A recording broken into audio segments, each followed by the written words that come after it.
Bonjour et bienvenue. Aujourd'hui, on s'attaque à l'art de la nouvelle. Et si on voyait une nouvelle non pas comme un simple roman en format de poche, mais plutôt comme une machine? Une machine à émotion, méticuleusement conçue pour livrer un impact unique et puissant. Alors ensemble, allons voir les plans de cette fascinante mécanique. Pour commencer, cette citation-là met la table parfaitement. L'écrivain de fiction est avant tout un psychologue doté d'un but artistique. Qu'est-ce que ça veut dire? Au fond, ça veut dire que l'écriture, surtout dans un format aussi court et intense que la nouvelle, c'est pas juste une question de belles phrases. Non, non, c'est un travail de psychologue. L'objectif, c'est pas de nous convaincre de quelque chose, c'est de nous le faire ressentir. Tout l'art, il est là-dedans.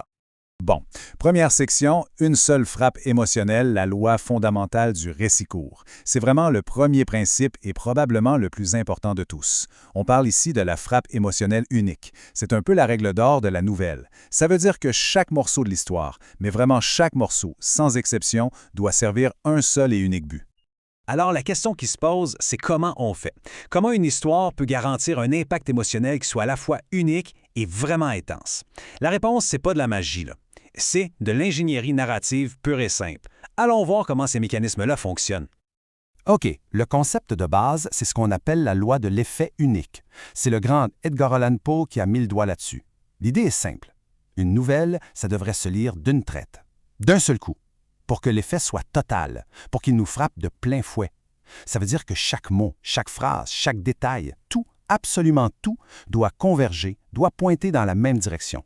Le but, créer une seule impression dominante, que ce soit la pitié, l'horreur, l'ironie, peu importe, mais une seule et unique. Et c'est là qu'on voit la grosse différence avec un roman.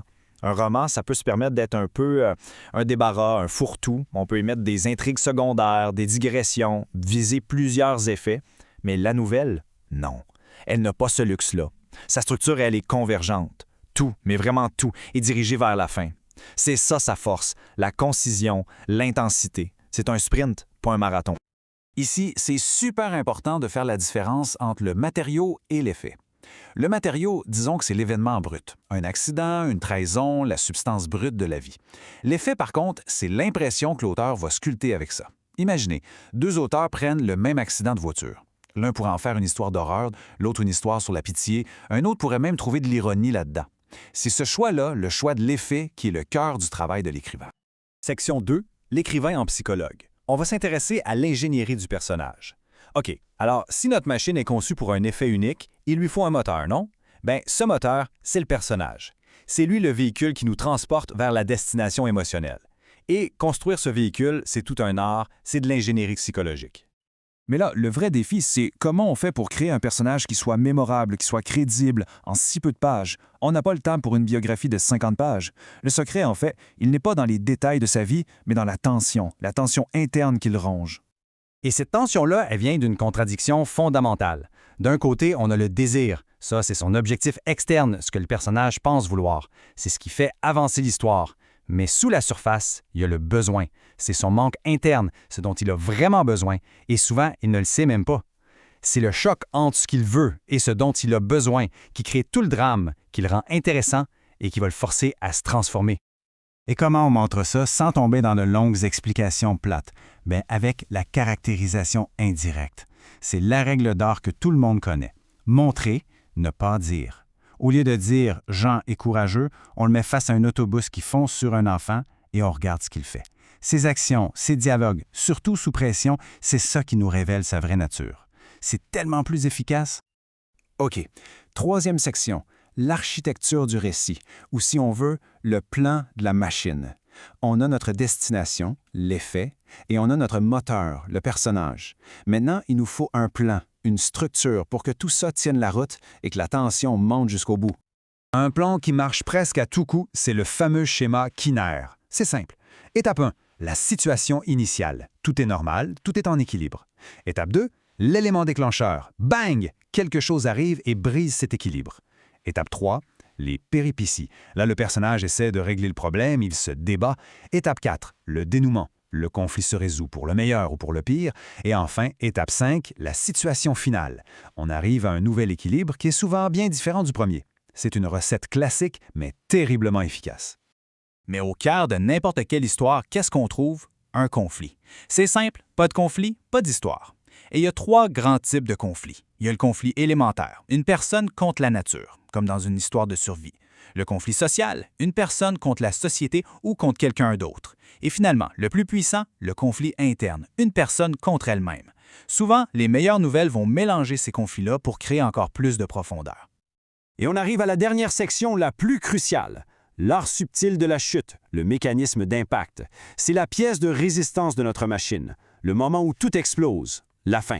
Ou comme on dit si bien, la chute. C'est le punch. C'est là qu'on livre l'émotion qu'on a préparée depuis la toute première ligne. Regardez bien ça. La fin d'une nouvelle n'est pas une conclusion, c'est sa raison d'être. C'est tout. Toute l'histoire est écrite pour ce moment-là. Tout le reste, c'est juste de la préparation. Et le secret d'une bonne chute, c'est un paradoxe fascinant. Elle doit être surprenante, elle doit nous prendre par surprise. Mais, une fois la surprise passée, on doit se dire « Ah, mais oui, bien sûr, c'était inévitable. » C'est ça la magie. Alors, comment on fabrique une chute comme ça? L'auteur a plein d'outils dans son coffre. Il y a le fameux retournement, le twist, il y a la fin en boucle, où on revient au début, mais avec un sens nouveau, il y a la révélation d'identité, où on découvre qui est vraiment un personnage, ou encore le coup de théâtre, un événement qui débarque de nulle part et qui change tout. Chaque outil a sa propre façon de livrer le coup de grâce. J'insiste là-dessus. La fin doit paraître inévitable une fois la surprise passée. Une bonne chute, c'est pas juste un gadget, un gotcha. Non, elle doit être connectée à tout le reste de l'histoire, au thème, au personnage. Elle doit illuminer tout ce qu'on vient de lire, lui donner un sens nouveau. C'est la différence entre un simple tour de passe-passe et un vrai moment de littérature. Alors, si on résume, pour construire notre fameuse machine à émotions, il y a 4 étapes. 1. On définit l'effet unique qu'on veut produire. 2. On crée un personnage avec un conflit intérieur fort. 3. On bâtit une structure qui fait monter la tension petit à petit. Et 4. On orchestre une chute mémorable qui est à la fois logique et surprenante. Alors, la prochaine fois qu'on lit une nouvelle, peut-être qu'on pourra regarder un peu derrière le rideau, se demander, OK, quel était l'effet unique visé ici ou comment l'auteur a assemblé toutes les pièces pour me faire ressentir ça. Ça change complètement la perspective. La lecture devient encore plus intéressante. C'est comme regarder les plans de la machine pendant qu'elle fonctionne.